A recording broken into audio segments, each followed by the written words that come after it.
As a builder, you certainly know the feeling that you have been working for ages on a specific thing, and then you finally hit the milestone when it actually works, and then you want to talk about it. This video is exactly that, telling you a little bit about the journey on me building a smart home automation that displays weather station data for my family in my hometown. Stay and listen to what happened and how I got there. So this started back in 2017 when a friend of mine told me, okay, I have that cool smart weather station that actually collects a lot of information from different parts of my house, and I can then display that. And there is a mobile app on the one side, but there is also a web tool that you can use to actually access all of the weather station data. You also see a lot of information around that, around temperature in the last month and years, and you can collect also rainfall and things like that. So all pretty cool stuff. And I bought that thing in 2017 and it worked out pretty good. I really liked it. The only thing was that, well, my wife was saying, oh, I don't want to always take my mobile phone out of my hand to look at the app and see what the weather station, what the weather data is out there. So she asked me can I get a physical display that I can just look at, and then I will see what the weather is like outside, what the temperature is, has it been raining, will it be raining, and also what the quality of air is in a specific room. Well, I said, that's simple. And that's how I started to build. When I started that in 2018, and I used the same architecture from 2018 until 2024 without any major changes, it worked out pretty well. We have my family looking at an ePaper display. The ePaper display is controlled by a Raspberry Pi. The Raspberry Pi had a Python script running on it every, I think, 10 minutes. It collected data from the Netatmo API, which Legrand, as a manufacturer of Netatmo, actually offers. I was able to call that data every 10 minutes. The Raspberry Pi Python script was then updating the display, and the data on the display was always up to date. That means everything was working as expected. The way that I did that, well, I created in the development environment, development part of Netatmo, I created a Typescript app or a new app, right? This was this one initially. This one then had a client ID and secrets that I was actually able to use. With the client ID and secret, I was able to retrieve data from the API, but then I think it was in 2024, right, when essentially the method to use a token request with a client ID and secret actually got turned off by the API provider because it was not state of the art anymore. That means I needed to switch over to using OAuth 2. Well, this was initially also working pretty fine, right? So I was able to actually just switch the implementation of the Python program. I'm using an open source library that I can link, that I will link in the show notes. And that open source library was then updated to allow the new authentication method that was required using OAuth 2, and that all worked well again for, I think, maybe half a year. Now, after that half a year, something happened on the Netatmo side. I don't know what happened, but essentially every 3 hours, every 4 hours, my users were actually logged out. And I always needed to go into the development of this application. Then I needed to jump into actually creating a token down here, right? So I needed to go over here. I needed to generate a token and use this generated token to then actually re-log in and re-update the settings of my small application, or my small Python script that was running. And I needed to do that every 3 hours roughly.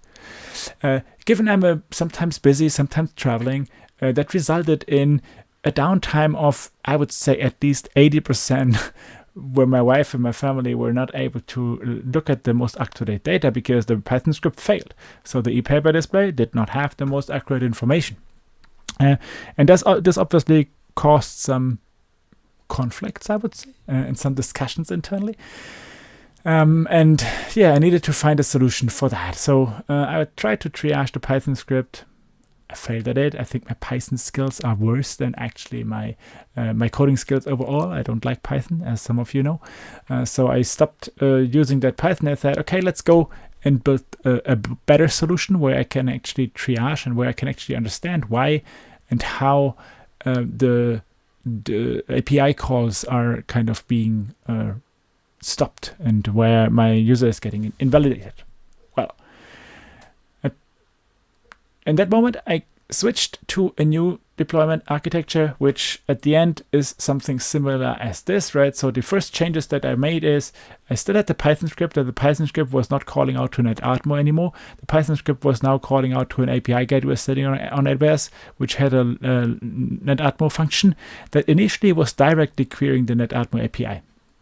Now, this gave me a lot of better insights because I was able to look at CloudWatch and to see better traces and understand the root cause of the problem.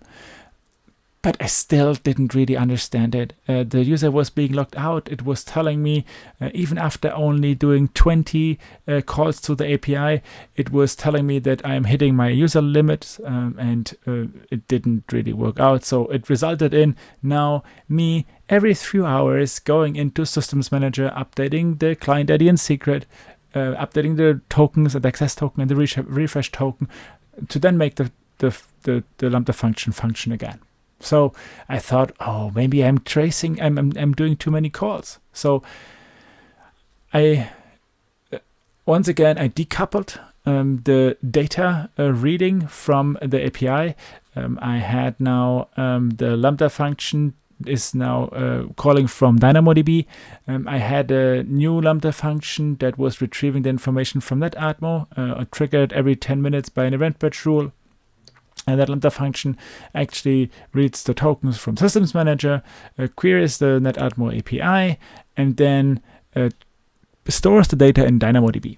The nice effect of that is that I now also have my own backup of my weather data that I'm actually collecting. But still, that still had the same problem. From time to time, my user just became invalid because of my usage. And the Netatmo API is configured in a way that if a user has an invalid request and he triggers another call, then the access token automatically becomes invalidated. That means every time that happened, you needed to once again go to the website, or I needed to go to the website. I needed to request a new access token, and I needed to use that new access token, store it in Systems Manager, and then once again, the Lambda function would work for 3 to 6 hours. So that was very frustrating because actually we didn't really still use that e-paper display. And yes, my wife, my family is really waiting for that. So yeah, took me a while.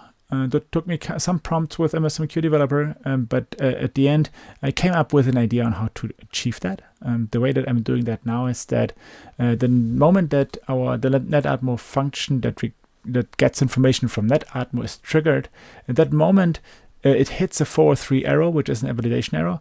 Now this is going to actually start a third Lambda function that I created. This one is called update token. I was trying to implement an OAuth flow in the Lambda function. I failed. Because I failed, this is now built in a way that the update token Lambda function is now going to call a GitHub Actions workflow. The GitHub Actions workflow then has an implementation on it that is a Node.js script using Playwright and Chromium to actually simulate the user going into into the application, creating a new token, and then the newly created token and access token and refresh token are automatically updated in Systems Manager. So a kind of complex CI/CD flow that happens here on the backend, which does not influence the users of the e-paper display at all. It only influences the backend work that is running over here. And as it's all serverless, and I am below the free tier, the current costs for this one are 0. So what have we learned? Turns out that it's not always simple to integrate existing APIs. Maybe generative AI makes all of that simpler, but to be honest, I'm not sure. It was a fun project. I learned a lot about how to set up the different connectivity things. The only things that manually need to be set up here is the secrets in the parameter store and the secrets in the GitHub Actions. Other than that, everything is automated using infrastructure as code, which is pretty cool. I really enjoyed the project, and most important thing, my family is happy. They can see the most up-to-date information around the Netatmo data every day and every time that they look at the display. So business objective achieved. Thank you so much for watching. I hope that you like that. Let me know if you have a better or simpler solution for this, and I'm looking forward to see you again soon. Bye bye.